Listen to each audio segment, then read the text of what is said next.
Mapua Cardinals nakamit ang ika-4 na panalo matapos talunin ang EAC General sa score na 73-69. Narito ang report.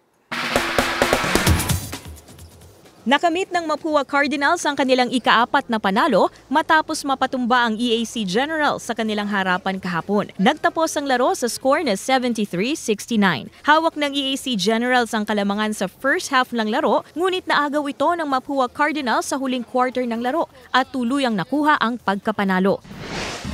Hindi naman binigyan ng tsansa ng Arellano Chiefs ang Letran Knights na makakuha ng pagkapanalo matapos nila itong talunin sa score na 87-80. Nagbigay ng magagandang bitaw ng bola ang Arellano Chiefs sa huling quarter ng laro. Napaliit naman agad ng Letran ang kalamangan, ngunit hindi naging sapat at muling nabawi ng Arellano Chiefs dahilan sa kanilang pagkapanalo.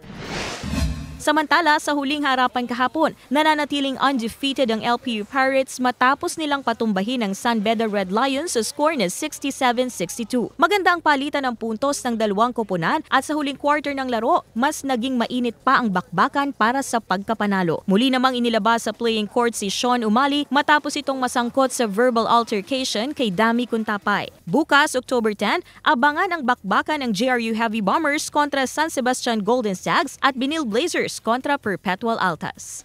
Ivy Saunargasang, Balitang Southern Tagalog.